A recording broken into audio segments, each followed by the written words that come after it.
Hello everyone, this is Nilufar Neha Khan and welcome to our YouTube channel Shikshalaya. तो आज हम बात करेंगे यूपी एलटी ग्रेड टीचर के बारे में। पहली चीज़ तो मैं आप लोगों को ये क्लियर करना चाहूँगी, ये आपकी इन शॉर्ट आप एक तरीके से कह सकते हो टीजीटी टीचर की वैकेंसीज है।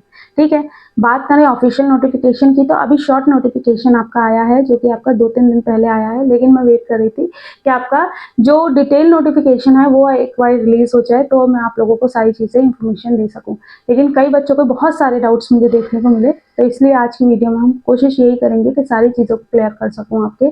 जहां पर जैसे बच्चों का एलिजिबिलिटी क्राइटेरिया से रिलेटेड डाउट है, एग्जाम पैटर्न से रिलेटेड डाउट है, आपका सिलेबस से रिलेटेड डाउट है, सारी चीज़ों को क्लियर करने की कोशिश यही करेंगे और कोशिश यही करेंगे कि आपके सारे डाउट क्लियर कर सकें। देखिए, अगर हम बात करें आपकी यूपी एलटी ग्रेड टीचर की, तो ये आपका जैसे कि बेसिकली आपको मैंने बता दिया टीजीटी टीचर होते हैं। ठीक है, सहायक टीचर एक तरीके से आप समझ लीजिए। अगर हम बात करें ये जो वैकेंसीज हैं, इन वैकेंसीज का जो रजिस्ट्रेशन है ये आपका 28 जुलाई से शुरू होगा और 28 अगस्त तक आप अप्लाई कर पाएंगे। बात करें वैकेंसीज की तो यहाँ 7466 वैकेंसीज हैं, जिसमें कि मेल और फीमेल दोनों की अलग अलग है। मेल की अगर बात करें तो 4860 वैकेंसीज हैं, यानी कि 4860 वैकेंसीज। अगर हम बात करें फीमेल की तो यहाँ पर फीमेल की जो वैकेंसीज हैं वो हैं 2525 वैकेंसीज।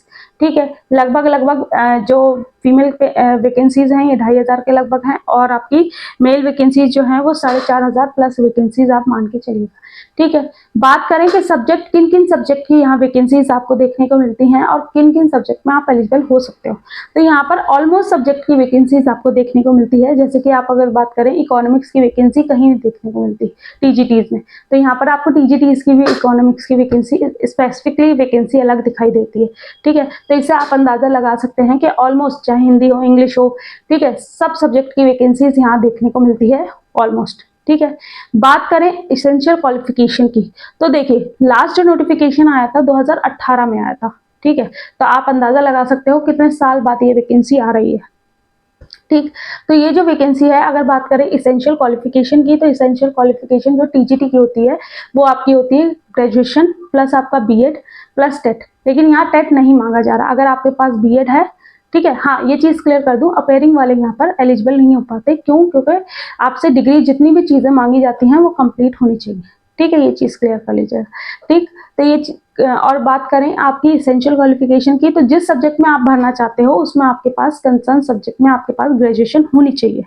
ठीक है, बात करें कि आपका एग्जाम पैटर्न और सिलेबस की तो देखिए, लास्ट जो एग्जाम आपका हुआ था वो 2018 में हुआ था, जो कि आपका एक सिंगल एग्जाम आपका होता था। ठीक है, लेकिन जो अब ये एग्जाम आपका कंडक्ट कराएगा ये यूपीएससी द्वारा, ये यूपीपीएससी द्वारा कराया जाएगा, जिसमें कि अगर बताएं तो आपका प्री और मेंस देखने को मिल सकता है, लेकिन ये श्योरिटी से अभी नहीं बताया जा सकता जब तक कि आपका ऑफिशियल नोटिफिकेशन पूरा डिटेल नोटिफिकेशन नहीं आ जाता। ठीक है, दूसरी चीज रही सिलेबस की, तो अगर हम बात करें जैसे कि मैंने आपको बता दिया इसेंशियल क्वालिफिकेशन में जो बेसिक इसेंशियल क्वालिफिकेशन है, सब्जेक्ट में आपके पास ग्रेजुएशन होनी चाहिए प्लस बीएड आपका होना चाहिए, ये तो है। दूसरी चीज आपके पास सब्जेक्ट में होनी चाहिए। बात करें, यहाँ कई बच्चे कंफ्यूज हो जाएंगे, जैसे कि टीजीटी एसएसटी वाले ज्यादातर मुझे डाउट देखने को मिला कि सब्जेक्ट कॉम्बिनेशन को लेकर परेशान है। ठीक है, तो सब्जेक्ट कॉम्बिनेशन की अगर बात करें तो यहाँ पर 4 सब्जेक्ट आपके दे रखे हैं, हिस्ट्री, पॉलिटी, इकोनॉमिक्स और आपका ज्योग्राफी। इन 4 सब्जेक्ट में से कोई भी 2 सब्जेक्ट अगर आपने पढ़े हैं तो आप एलिजिबल हो जाते हैं। अब यहाँ पर ये क्वेश्चन और देखने को मिल रहा है कि कितने साल, तो कितने साल यहाँ पर जब ऑफिशियल नोटिफिकेशन आएगा तभी क्लियर किया जा सकता है।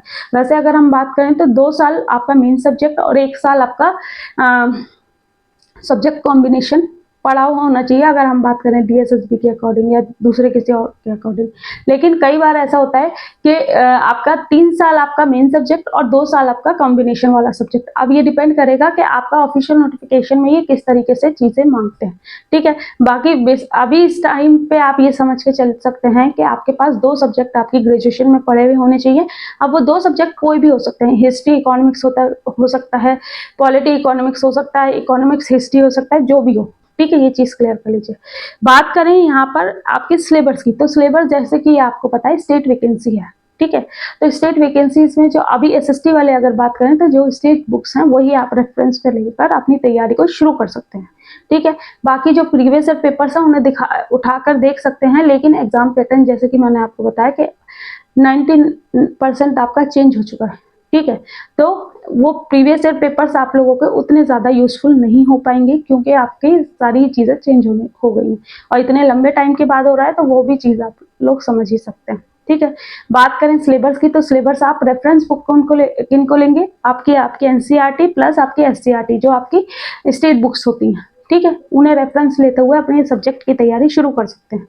बात करें, कई बच्चे इस तरीके से भी पूछ रहे हैं कि एग्जाम कब तक से हो सकता है, तब मैं तो आप लोगों से यही कहूंगी कि पहले आप लोग इस चीज़ पे फोकस कीजिए कि वैकेंसी आपकी निकली है, तो वैकेंसी में आप एलिजिबल होते हो या नहीं हो सकते, प्लस आपका सिलेबस उतना कवर हो सकता है या नहीं हो सकता। ठीक है, इन चीज़ पे मेन फोकस आपका होना चाहिए, बाकी जो चीज़ें हैं वो सब सेकेंडरी है।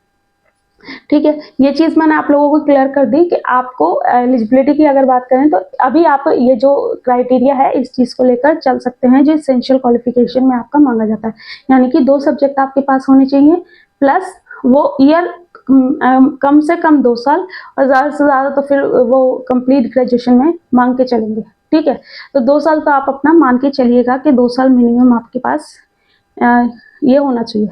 बात करें आपकी एलिजिबिलिटी बता दी। एज क्राइटेरिया की अगर बात करें, तो एज आपकी 21 से 40 साल के बीच में आप किसी भी एज क्राइटेरिया में बिलोंग करते हो तो आप एलिजिबल हो जाते हो। दूसरी चीज़, ऑल ओवर इंडिया से आप कहीं से भी बिलोंग करते हो तो आप फिल कर सकते हो फॉर्म, और अगर आप किसी कैटेगरी से बिलोंग करते हो तो ये चीज़ याद रखिएगा, यहाँ पर आप सिर्फ और सिर्फ जनरल कैटेगरी में काउंट हो गए। किसी भी तरीके का जो आपका एज रिलैक्सेशन या फिर कह लीजिए जो बेनिफिट्स मिलते हैं वो आपको नहीं मिलेंगे अगर आप अदर स्टेट से हो।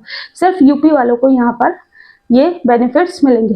ठीक है, बाकी मैंने अपनी तरफ से तो सारी चीज़ें कोशिश की हैं कि आपको क्लियर कर दी जाए, लेकिन अगर आप लोगों के अब भी कोई डाउट होंगे तो आप लोगों से रिक्वेस्ट है कमेंट बॉक्स में कमेंट कीजिएगा। बाकी कोई दिक्कत कोई परेशानी होती है तो कमेंट बॉक्स में कमेंट करना, मैं कोशिश करूंगी किसी ना किसी माध्यम से आपकी क्वेरीज को फुलफिल करने की। बाकी आप लोगों से रिक्वेस्ट है अपना पढ़ते रहिए और खुश रहिए। चलिए मिलते हैं आपसे नेक्स्ट वीडियो में। Thank you for watching.